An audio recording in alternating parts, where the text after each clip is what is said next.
자, 얘들아, 안녕. 자, 우리 기술과정 수업입니다. 원래 우리 이번 주 안에 다 마무리할 수 있다고 생각을 했는데 예상하지 못한 일이 발생을 하면서 이렇게 우리 시험 범위까지의 진도 마지막 시간을 이렇게 동영상으로 좀 대체하게 되었습니다.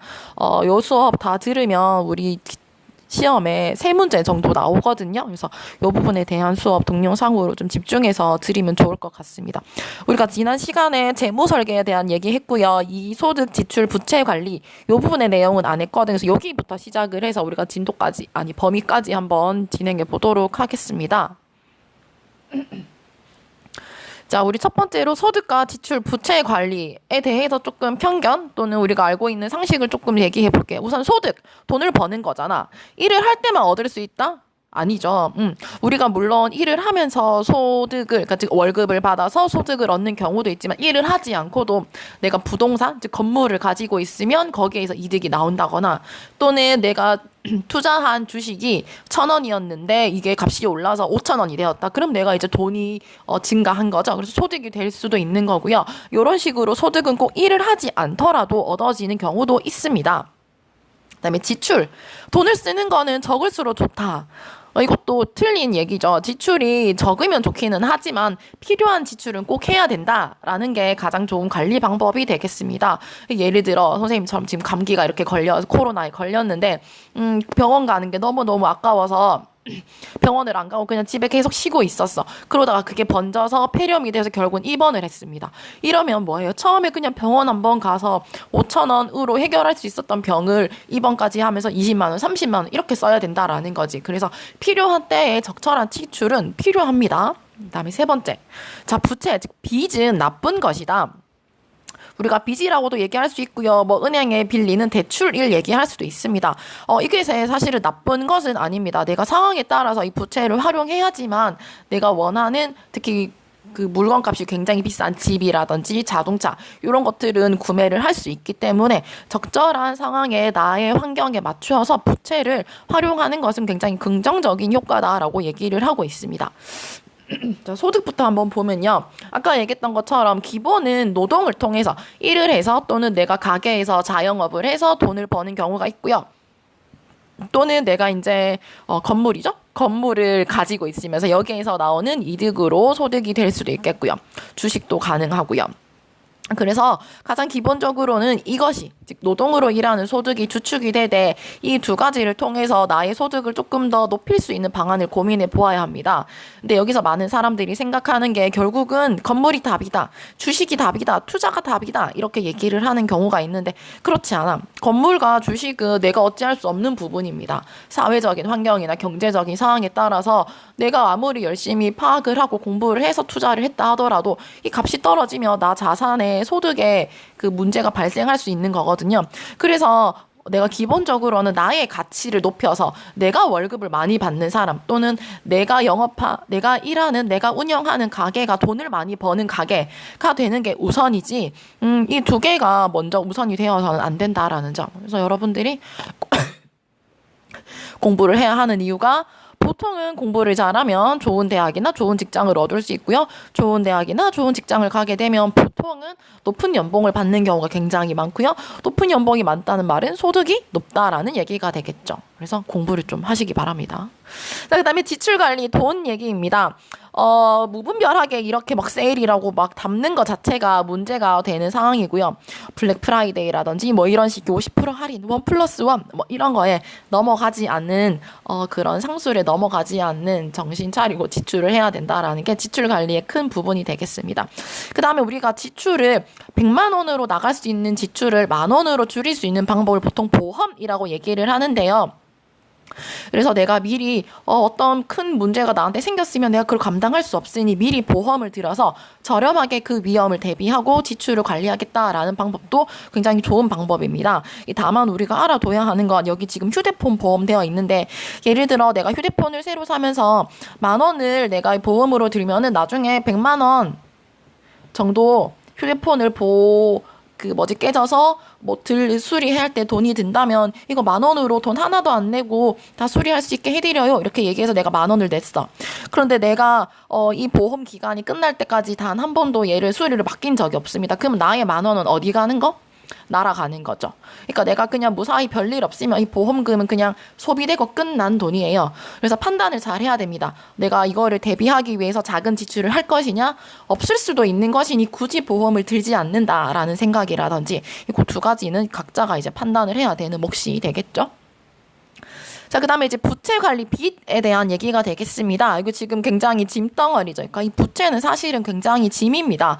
우리가 그리고 잊고 있는 부분 중에 하나가 이 신용카드. 신용카드도 사실은 빚이거든요.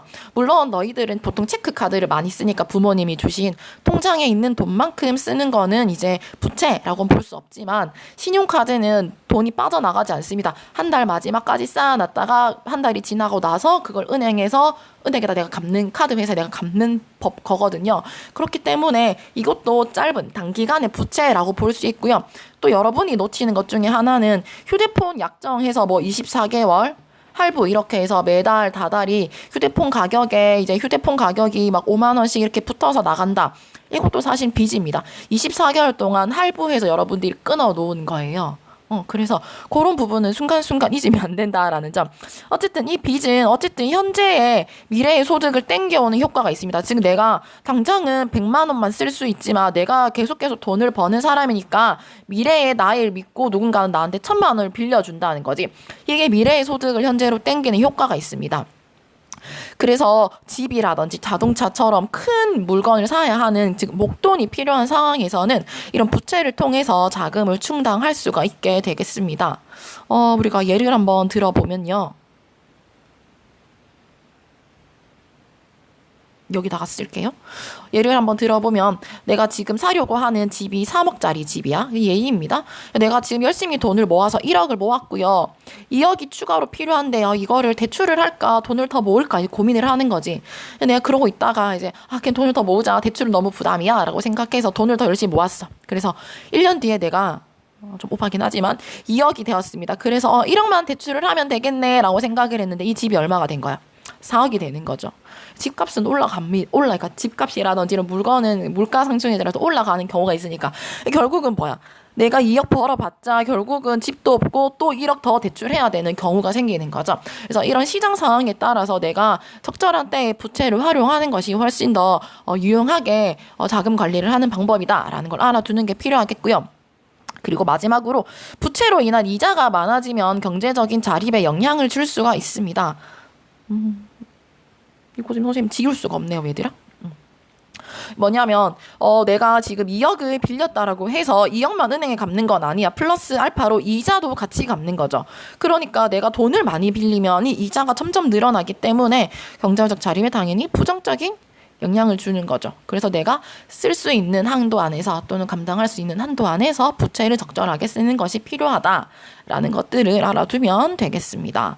자, 그래서 결론은 이거죠. 서로 조화를 이루도록 관리를 해보자. 자, 그래서 우리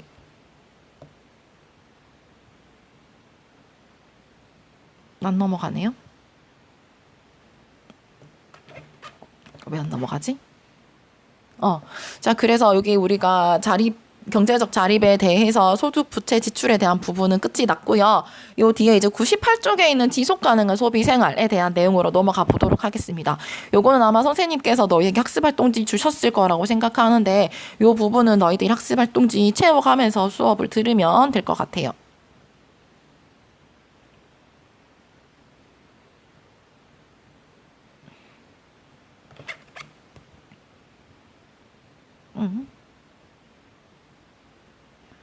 자, 여기부터 보도록 하겠습니다. 자, 지속 가능한 소비 생활의 실천입니다. 여러분들이 꼭 기술 가정 시간이 아니더라도 사회 시간이라든지 과학 시간이라든지 지속 가능한이라는 말은 굉장히 많이 들었을 거고요.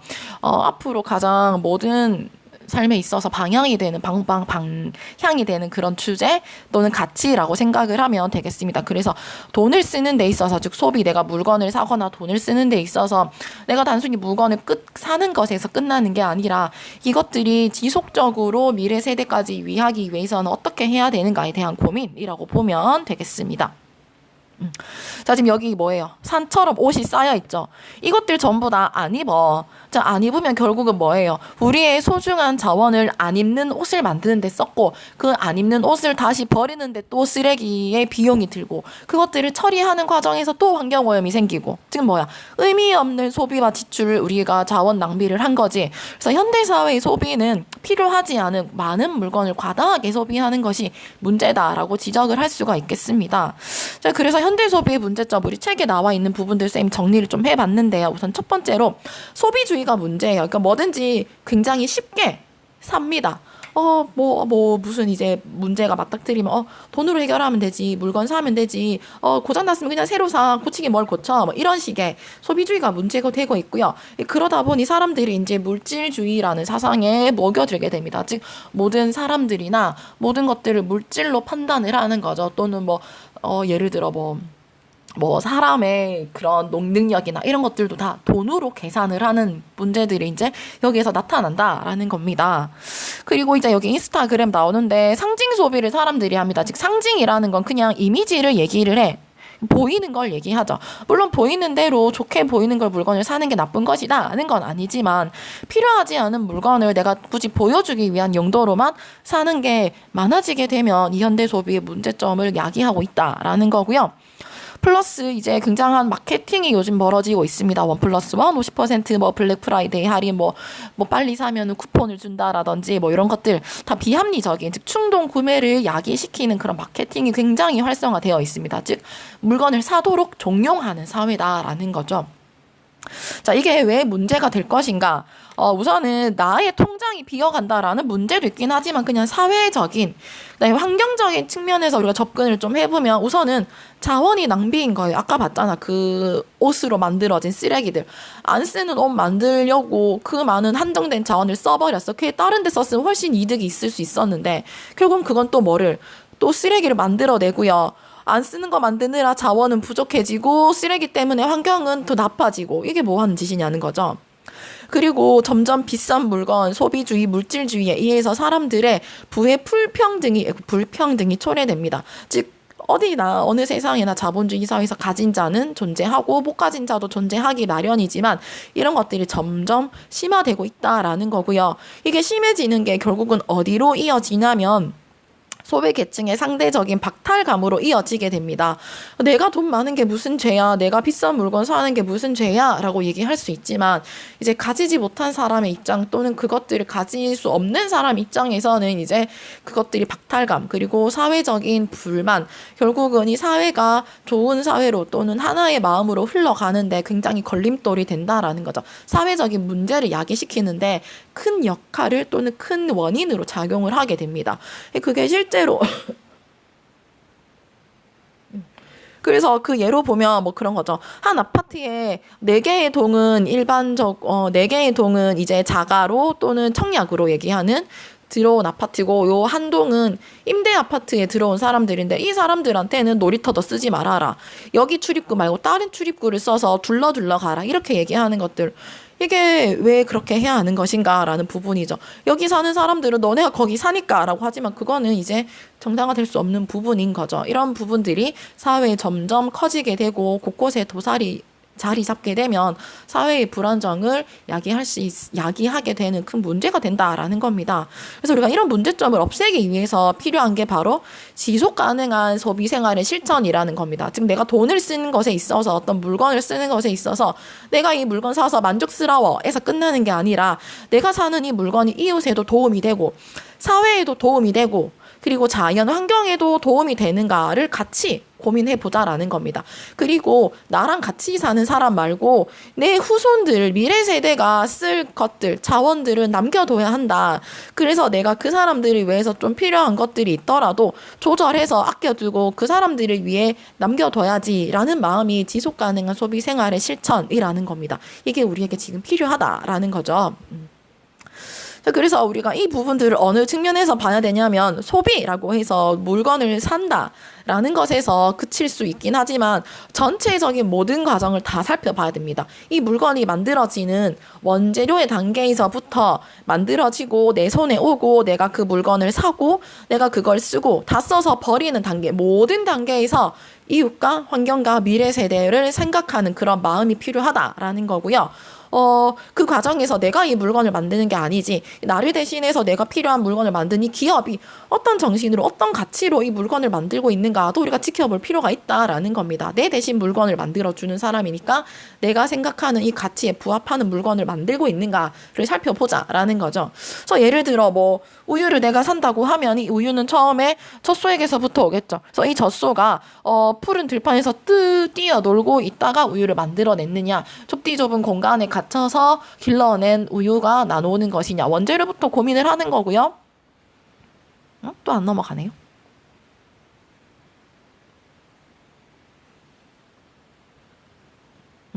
자, 그 다음에 이 우유를 짜는, 그러니까 생산하는 과정에서 이 소에 대한 학대가 있는 것은 아니었는지, 그리고 이 우유를 만들어 오는데 그 지금 종이팩에 담겨 있죠. 종이팩에 담겨 있는지, 유리병에 담겨 있는지, 플라스틱에 담겨 있는지도 큰 요소가 작용이 됩니다.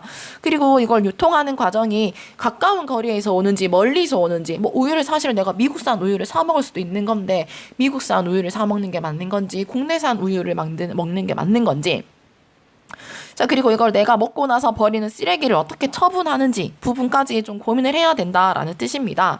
자, 그래서 우리 책의 99쪽에 보면 지속 가능한 소비 생활의 실천 방법 여러 가지 나와 있는데, 여러분들 요거 학습 활동지에도 같이 정리하면 되겠습니다. 우선 첫 번째, 로컬 소비, 로컬 지역을 얘기하죠. 그래서 우리 근거리에서 만들어낸 물건을 사용을 하자. 여기 지금 경산포도라고 되어 있는데, 물론 포도 뭐 아르헨티나 뭐 남미 이런 데서 오는 포도도 맛있을 수 있어. 그런데 그게 건너오면서 오는 굉장히 온실가스의 활용에 대한 부분 고민을 한다면, 가까운 근처에서 만들어진 물건을 사는 게 지역사회 농민들에게도 이득이 돌아가고 또 좋은 것이다 라는 생각을 해볼 수 있을 거고요. 그 다음에 좀 참자라는 거죠. 절제와 간소한 삶. 옷이 사고 싶더라도 내가 꼭 필요한지 한번 보고, 꼭 안 사도 되면 한 번쯤은 참는 것. 그리고 뭐 친환경 제품을 이용한다는 녹색 소비도 있을 거고요. 그다음에 공정무역입니다. 보통 이 커피나 초콜릿을 얘기를 하는데, 이 커피나 초콜릿을 생산하는 아프리카의 그런 사람들에게, 농장 주민들에게 내가 사 먹는 커피가 진짜 이득이 돌아가는가를 살펴보자라는 거죠. 그 대기업들에서 이 사람들에게 제대로 된 값을 주지 않고 착취를 해서 커피를 저렴하게 판다면, 내가 다만 500원, 1000원이 비싼 커피를 먹더라도 저 사람들에게 이득을 가는 커피를 마시겠다 라는 것도 가는 것도 지속 가능한 소비 생활의 실천 방법이라고 볼 수 있습니다. 그 다음에 내가 쓰지 않는 물건들을 나눔을 한다는 것. 그 다음에 소비윤리라고 해서 내가 지켜야 하는 윤리적인 내가 물건을 사거나 또는 활용을 할 때 윤리를 지킨다라는 거죠. 뭐 예를 들면은 내가 물건을 사러 갔는데 이 점원에게 친절하게 대한다라거나, 또는 내가 이 물건을 샀는데 이게 내가 다 먹고 남았어, 음식이. 그럼 이거를 버리지 않고 그냥 냉장고에 넣어놨다가 다시 먹는다거나, 이렇게 쓰레기를 막 무한대로 발산시키지 않는 뭐 그런 식의 소비 윤리, 전부 다 우리가 실천할 수 있는 작은 방법들이 될 거고요. 그리고 구매 운동이나 불매 운동은 우리가 아까 얘기했던 기업가에 대한 그런 압박이라고도 볼 수 있을 것 같습니다. 그래서 최근에 이런 업사이클링 제품을 내가 이용하는 것들이 하나의 실천 방법에 해당이 될 거고요. 또는 뭐 미리내 운동이라는 게 있습니다. 일종의 기부 활동인데요. 내가 먹은 커피집에 나는 한 잔을 먹었지만 한 잔 값을 더 결제해두고 나중에 뒤에 돈이 없거나 어려운 사람들이 커피 한 잔을 무료로 먹을 수 있도록 하는 그런 기부 활동도 있습니다. 또는 여기 동물복지유정란이라고 되어 있죠. 그러니까 동물이 알을 생산할 때, 즉 닭이 알을 생산하는 과정에서 그들의 작은 삶에 그 여유가 있는 닭에서 나온 알을 산다. 좀 비쌀 수는 있지만. 그 다음에 동구밭이라는 제품은 발달장애인과 함께 이 용품을 만드는 곳입니다. 비누 만드는 건데요. 그래서 내가 똑같은 비누를 만들더라도 그냥 일반 공장에서 만든 거 살 수도 있지만, 발달장애인들이거나 또는 소외계층이 직접 참여해서 취직 자리를 늘릴 수 있도록 내가 이거를 구매하는 것 역시나 사회에 기여하는 한 모습이다라고 볼 수 있을 겁니다. 그 다음에 뭐 이건 여행과 관련된 부분인데요. 내가 평상시에도 뭐 버스나 자동차 대신에 자전거나 도보를 이용하는 것, 또는 내가 여행을 가서도 자동차를 타고 다니지 않고 그 자전거라든지 도보 또는 대중교통을 적절하게 많이 활용해서 그 내가 간 여행지의 환경이 오염되지 않도록 하는 것.